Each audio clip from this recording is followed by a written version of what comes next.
Assalamualaikum warahmatullahi wabarakatuh. Selamat pagi anak-anak.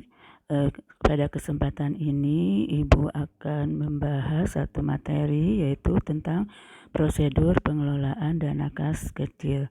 Ya. Apa itu dana kas kecil? Dana kas kecil adalah uang kas yang disediakan khusus untuk membayar pengeluaran-pengeluaran yang jumlahnya relatif kecil dan sangat-sangat tidak ekonomis bila dibayar dengan cek. Begini anak-anak, pada prinsipnya di suatu perusahaan itu kita tidak boleh menyimpan uang kas. Masih ingat anak-anak apa yang masuk dengan kas? Kas adalah alat pembayaran yang siap dan bebas dipergunakan kapan saja. Nah, ini otomatis di perusahaan kalau kita menyimpan uang kas itu resikonya sangat tinggi. Tapi juga tidak mungkin dalam suatu perusahaan sampai sama sekali tidak menyimpan uang kas. Makanya diambil jalan keluar, yaitu dengan dibentuknya petty cash, dana kas kecil. Ya, untuk peruntukannya untuk apa dana kas kecil itu dibuat oleh perusahaan? Yang pertama yaitu untuk pengeluaran-pengeluaran yang sifatnya relatif kecil, misalnya untuk keperluan pantry, ATK, transportasi, konsumsi rapat, telepon, listrik, air, pajak, dan lain-lain. Kemudian juga diperuntukkan untuk kegiatan-kegiatan yang temporer, tidak rutin, misalnya tiba-tiba harus ada acara pelantikan, peresmian gedung, perayaan keagamaan, reparasi, dan lain sebagainya. Ya. Kemudian pengeluaran-pengeluaran pimpinan yang relatif urgent, penting, misalnya tiba-tiba kedatangan tamu, harus menjamu partner bisnis, ada perjalanan dinas pimpinan, dan lain sebagainya. Nah, semuanya ini sangat tidak ekonomis kalau harus pergi dulu ke bank mengambil uang untuk membayar semua keperluan-keperluan ini. Maka untuk keperluan-keperluan ini dipergunakanlah dana yang namanya dana kas kecil. Pengelolaannya bagaimana? Kita lihat pengelolaan dana kas kecil merupakan satu proses, ya, dari mulai pembentukan dana kas kecil, bagaimana pendokumentasiannya, penggunaan dan pendokumentasiannya, kemudian juga sampai membuat laporan, sampai pengisian kembali dana kas kecil untuk periode berikutnya. Kita lihat nih, dari mulai pembentukan, pendokumentasian, dicatat, kemudian dibuat laporan sehingga muncullah dana kas kecil. Ya. Kita lihat satu persatu pembentukan dana kas kecil. Tahap pertama dan pembentukan dana kas kecil, yang kalau memang sebelumnya belum ada, itu dengan cara menaksir jumlah yang diperlukan untuk dana tersebut. Nah, bendahara nanti yang akan menyiapkan ceknya untuk diserahkan ke pemegang dana kas kecil. Pemegang dana kas kecil mengeluarkan cek ke bank, ya, menyimpan dalam bentuk dana kas kecil. Nah, setelah mencairkan di bank, sehingga sekarang sudah resmi di perusahaan tersebut sudah terbentuk ada dana kas kecil. Bukti transaksi yang harus dipersiapkan pada saat pencatatan ke dalam buku kas, yaitu berupa bukti kas masuk. Nah, dengan terbentuknya dana kas kecil, maka setiap pengeluaran-pengeluaran yang sifatnya rutin, kecil, dan lain sebagainya tidak harus minta lagi ke bendahara, tapi cukup minta ke pemegang dana kas kecil yang ditunjuk. Nah, bagaimana cara penggunaannya atau pengeluaran dana kas kecil? Beberapa hal yang harus diperhatikan. Ya. Dengan resminya terbentuk dana kas kecil, berarti yang mengelola pengeluaran-pengeluaran tersebut adalah pemegang dana kas kecil. Sekali lagi, bukan bendahara. Nah, pihak yang terlibat nanti dalam dana kas kecil ada pihak pemegang, gitu, dan ada pihak pengguna. Pengguna itu pihak yang akan membelanjakan uang dana kas kecil. Nah, pihak pengguna mengajukan dana ke pihak pemegang kas kecil dengan mengisi bukti kas keluar sebagai bukti transaksi intern. Kemudian pengguna dana kas kecil menerima uang dari pemegang dana kas kecil. Nah, uang yang diperoleh dari pemegang dana kas kecil kemudian nanti dibelanjakan, sehingga dari hasil pembelanjaannya nanti akan ada bukti transaksi ekstern, misalnya menerima kwitansi, nota, dan lain sebagainya. Pemegang dana kas kecil kemudian mengumpulkan semua bukti kas keluar, bukti transaksi intern, dan bukti pendukungnya disatukan. Kemudian bukti transaksi didokumentasikan berdasarkan sistem arsip yang dikehendaki. Ini contoh bukti kas kas kecilnya, ya. Jadi pengeluaran uang yang dilakukan melalui dana kas kecil harus selalu dibuatkan bukti kas kecil maupun intern maupun ekstern. Nah, ini namun yang jadi masalah, tidak semua pengeluaran uang melalui dana kas kecil dapat dimintakan bukti dari pihak luar. Misalnya pengeluaran untuk transportasi jarak dekat, menggunakan angkutan kota, atau juga belanja di pasar tradisional dan lain sebagainya, biasanya sulit untuk memunculkan bukti kas kecil eksternnya. Makanya dokumen intern menjadi sangat penting, ya. Dalam bukti kas kecil intern, ya, dicantumkan nama dan tanda tangan penerima uang berasal dari dalam perusahaan, yaitu tadi dari pengguna dana kas kecil yang menandatanganinya.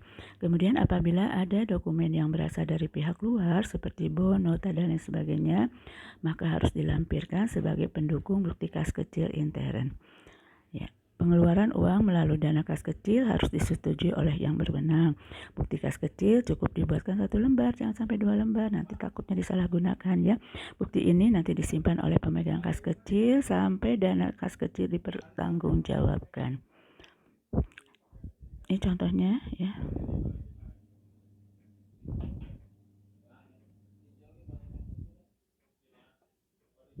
Ya, ini contohnya bukti pengeluaran kas kecil, ya. Ya, ini ada bukti intern, lihat pengguna dana kas kecilnya yaitu misalnya Ibu Yanuar dari bagian pantry. Dia mengisi bukti pengeluaran kas kecil untuk membeli kopi, gula dan teh. Kemudian minta persetujuan dari atasan, kemudian bukti pengeluaran kas kecil ini nanti diserahkan ke pemegang dana kas kecil. Nanti oleh pemegang dana kas kecil dikeluarkan dananya sebanyak yang diminta, misalnya ini 65.000. Kemudian pengguna dana kas kecil nanti akan membelanjakan uang yang dari pemegang kas kecil yang itu, misalnya ini dari hasil belanjanya, ya, dia memperoleh nota dari toko laris. Kemudian nota ini nanti diserahkan kembali ke pemegang kas kecil untuk disatukan dengan bukti pengeluaran intern. Juga ini, ya, ini adalah contoh bukti pengajuan dana kas kecil. Jadi nanti kalau di akhir periode atau di tengah-tengah kegiatan kita membutuhkan dana, maka kita harus mengajukan pengajuan dananya ke pemegang dana kas, ke bendahara, ya. Jadi ini bukti pengajuan dana kas kecil dibuatnya oleh pemegang kas kecil untuk diajukan ke bendahara, ya. Ini ada beberapa ketentuan pengisian kembali dana kas kecil. Ya, setiap pemakaian kas kecil akan mengurangi jumlah uang dan menambah jumlah bukti pengeluaran. Ini sudah otomatis, ya. Karena sekecil apapun pengeluaran menggunakan dana kas kecil harus ada bukti transaksi. Untuk melakukan pengisian kembali, pemegang kas kecil harus menunjukkan bukti-bukti pengambilan kas kecil dari periode sebelumnya kepada bagian keuangan perusahaan, misalnya pada bendahara, ya. Kemudian bendahara kasir atau bendahara akan membukukan cap telah dibayar pada setiap bukti pengambilan kas dengan maksud agar bukti tersebut tidak dapat dipergunakan lagi. Selesai itu, ya. Selanjutnya, kasir akan menarik cek sebesar total pengeluaran kas kecil. Kalau menggunakan dana tetap, sekali lagi sebanyak total pengeluaran, atau mengisi dana kas kecil sesuai kebutuhan pada periode tersebut atau sesuai kondisi keuangan perusahaan kalau menggunakan metode dana tidak tetap, ya.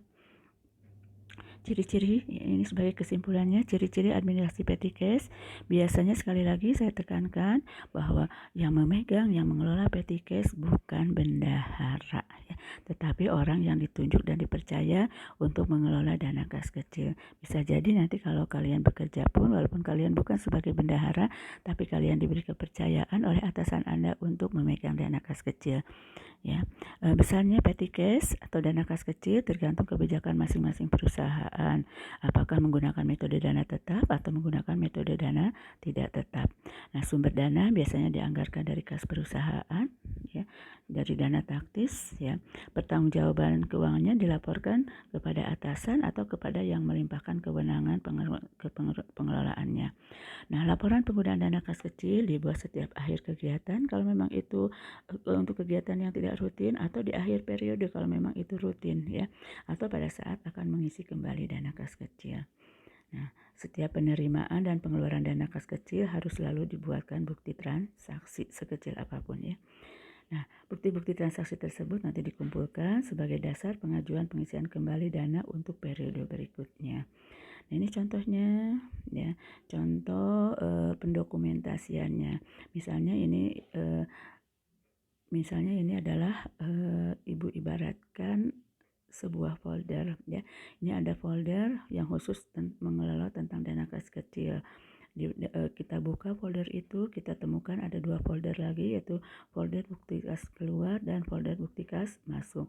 Coba kalau kita lihat, misalnya kita buka lagi misalnya folder untuk bukti kas keluar, kita akan temukan lagi beberapa folder, yaitu ada folder khusus untuk menyimpan bukti-bukti transaksi konsumsi, ATK dan lain sebagainya. Kita coba buka satu folder di antara yang bukti-bukti transaksi ini, misalnya kita buka folder bukti transaksi konsumsi.